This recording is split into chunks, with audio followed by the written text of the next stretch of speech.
Me harán un santuario y habitaré en medio de ellos. Harán un arca de madera de acacia. Será de 2 codos y medio de largo, y de codo y medio de ancho y de codo y medio de alto. La recubrirás de oro puro, por dentro y por fuera, y le harás una cornisa de oro alrededor. Éxodo 25. Esta orden divina marcó el comienzo de la creación de una obra maestra religiosa, el Arca de la Alianza, un objeto sagrado y poderoso que, según la creencia, albergaba el mismísimo pacto entre Dios y su pueblo elegido. El Arca de la Alianza, una reliquia antigua de significado religioso profundo, su historia y la búsqueda incansable de su paradero, donde reside en la actualidad este artefacto que ha capturado la imaginación de generaciones, aquí te lo revelamos. A medida que la historia avanzó, el arca acompañó al pueblo hebreo en su travesía por el desierto, convirtiéndose en un símbolo tangible de la presencia divina en medio de ellos. El origen del arca se encuentra en el Antiguo Testamento de la Biblia. En el libro de Éxodo, Dios dio instrucciones precisas a Moisés para que construyera el arca como un lugar sagrado para albergar las tablas de la ley, que contenían los 10 mandamientos. Este acto de construcción no solo tenía un propósito práctico, sino que simbolizaba un pacto divino entre Dios y el pueblo de Israel. El arca representaba la presencia de Dios en medio de su pueblo y el compromiso mutuo. Según la narrativa bíblica, cuando el arca era llevada en procesión, Dios se manifestaba en forma de nube sobre ella, conocida como la Sequina, y desde ahí hablaba a Moisés. Este vínculo directo con lo divino marcaba la importancia del arca como intermediario entre Dios y los humanos. El Arca de la Alianza se construyó siguiendo detalladas instrucciones divinas. Estaba elaborada con madera de acacia, un material duradero y resistente, aunque su función era la de contener las tablas de la ley. También consistía en 2 partes distintas que encerraban un profundo simbolismo. El propiciatorio era la cubierta superior del arca, hecha de oro puro, y en ella estaban esculpidos 2 querubines enfrentados. Esta representación de ángeles alados simbolizaba la presencia protectora de Dios y su relación con la humanidad. El propiciatorio era el lugar donde se realizaban los sacrificios expiatorios, estableciendo un vínculo entre lo terrenal y lo divino. El Arca del Pacto. Esta parte del arca estaba construida con madera de acacia recubierta de oro. En su interior se guardaban las tablas de la ley, el maná del desierto y la vara de Aarón. Cada uno de estos elementos tenía un significado único. Las tablas de la ley representaban el código moral y espiritual entregado por Dios, el maná simbolizaba el sustento divino durante el Éxodo, y la vara de Aarón recordaba el liderazgo sacerdotal. Desempeñó un papel fundamental en los rituales y sacrificios de la antigua religión hebrea. A lo largo de los años, se convirtió en el epicentro de ceremonias sagradas que conectaban lo humano con lo divino, al mismo tiempo que se establecía un paralelismo con prácticas religiosas en otras culturas. El arca era considerada el lugar donde la presencia de Dios se manifestaba de manera especial. En el templo de Salomón, el arca se ubicaba en el Santo de los Santos, el lugar más sagrado, al que solo podía acceder el sumo sacerdote una vez al año, en el día de la expiación. Durante esta ceremonia, se llevaban a cabo rituales de purificación y expiación, y se rociaba la sangre de los sacrificios sobre el propiciatorio del arca como un acto simbólico de purificación de los pecados del pueblo.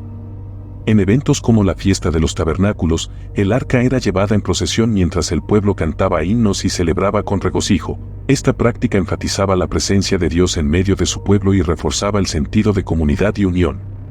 Uno de los momentos más emblemáticos en la historia del Arca de la Alianza es cuando los sacerdotes que la llevaban tocaron el río Jordán, y este se abrió para permitir que el pueblo de Israel cruzara en seco. Este acontecimiento se relata en el libro de Josué, en el Antiguo Testamento. El pueblo salió de sus campamentos para cruzar el Jordán, y los sacerdotes que llevaban el Arca de la Alianza del Señor iban al frente. Cuando llegaron al Jordán y los pies de los sacerdotes que llevaban el arca tocaron el agua, el Jordán se desbordaba por todas partes en la época de la cosecha.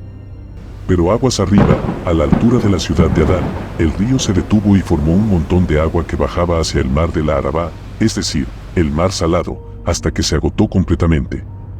Así que el pueblo cruzó el Jordán frente a Jericó. Los sacerdotes que llevaban el Arca de la Alianza del Señor permanecieron firmes en terreno seco, en medio del Jordán, mientras todo Israel cruzaba en seco, hasta que se completó la travesía del río. Josué 3:14-17. El Arca de la Alianza también tuvo un papel importante en las batallas y en la protección del pueblo de Israel durante tiempos de peligro y conflictos. El arca era llevada en procesión para simbolizar la presencia y el favor divino en la lucha. Un ejemplo de esto se encuentra en la narrativa de la batalla contra los filisteos en el libro 1 de Samuel. Cuando llegó el arca de la alianza del Señor al campamento, todo Israel lanzó un gran grito de alegría, que resonó en los cielos. Los filisteos oyeron ese grito y preguntaron, ¿qué significa ese gran grito de alegría en el campamento hebreo? Y se dieron cuenta de que el arca del Señor había llegado al campamento. Entonces los filisteos tuvieron miedo, y dijeron, un Dios ha llegado al campamento. ¡Ay de nosotros! Nunca nos había ocurrido algo semejante. Primera de Samuel 4:3-5. En la búsqueda del Arca de la Alianza, uno de los aspectos más intrigantes es el encuentro de Ron Wyatt con seres que él identificó como ángeles.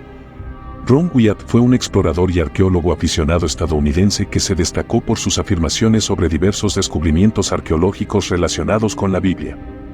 Durante su búsqueda, Ron llegó a un momento crucial en su expedición en Jerusalén. Mientras exploraba los alrededores de los jardines de la tumba de la Puerta de Damasco, ocurrió algo que cambió su perspectiva y reafirmó su creencia en la guía divina, de manera involuntaria. Su mano izquierda apuntó hacia un lugar específico, y Ron experimentó una especie de trance o conexión espiritual. En ese momento, Ron afirmó que había recibido una revelación sobrenatural. El Arca de la Alianza se encontraba en la gruta de Jeremías. Este encuentro no solo marcó un giro en la búsqueda de Ron, sino que también dejó una impresión profunda en él. Ron consideró que esta experiencia fue un mensaje directo de Dios o de entidades celestiales, guiándolo hacia el paradero del arca. En sus relatos escribió que, en un momento posterior de sus exploraciones en la cueva, experimentó otro encuentro con seres a los que identificó como ángeles. Estos seres espirituales le revelaron una misión específica: proteger el Arca de la Alianza. Uno de los hallazgos más destacados atribuidos a Wyatt es su afirmación de haber encontrado tanto el Arca de la Alianza como la sangre de Jesús en la zona cercana al lugar de la crucifixión. En lo que respecta al Arca de la Alianza, afirmó haber encontrado este objeto sagrado en una cueva subterránea, donde se hallaba rodeado de escombros. El arca había sido colocada contra la pared oriental de la cámara, directamente debajo de la grieta del techo. Él creía que esta ubicación era significativa debido a la grieta por donde, según su interpretación, la sangre de Jesús había fluido desde la cruz hasta el propiciatorio del arca. Al analizar las características geológicas de la región y realizar pruebas, identificó la presencia de una sustancia que él interpretaba como la sangre de Jesús. Ron sostenía que cuando Jesús fue crucificado, su sangre cayó a través de la grieta en la roca y llegó hasta el Arca de la Alianza, que estaba ubicada directamente debajo. De hecho, casi todo es purificado con sangre según la ley, y sin derramamiento de sangre no hay perdón. Hebreos 9:22. Esta interpretación se basa en la idea de que Jesús, como el Cordero de Dios, habría cumplido la función de los sacrificios del Antiguo Testamento, cuya sangre era rociada en el propiciatorio del arca. Después de haber encontrado el arca, informó a las autoridades israelíes sobre su descubrimiento. En un intento por mover el Arca de la Alianza de su ubicación en la cueva, se habría producido un accidente que tuvo consecuencias trágicas. Mientras se intentaba transportar el arca, 6 hombres vestidos como levitas fueron enviados para llevar a cabo la tarea. Sin embargo, algo salió mal durante el proceso y se produjo un evento catastrófico. Estos hombres resultaron muertos y viscos, en extrañas circunstancias, y su estado era impactante y perturbador.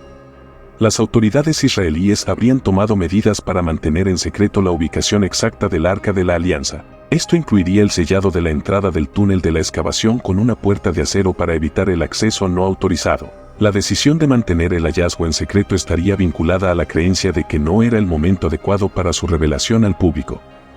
Ron creía que esto estaba en línea con una orden divina o guiado por seres celestiales que le habían revelado que debía abandonar el arca en la gruta de Jeremías. Esta decisión se basaría en la creencia de que el momento adecuado para la revelación no había llegado y que había un propósito divino más grande en juego. Durante su encuentro con los seres que identificó como ángeles, estos le habrían revelado cuándo se daría a conocer al mundo el Arca de la Alianza y las tablas de piedra. Ahora es tu turno. ¿Qué crees que realmente sucedió? ¿Cuál es tu hipótesis? Nos encantaría conocer tu opinión en los comentarios. Además, si deseas ver más contenido fascinante como este, déjanos tus sugerencias y temas en los que estés interesado. Agradecemos tu apoyo. No olvides darle me gusta, suscribirte y compartir este video. Hasta la próxima.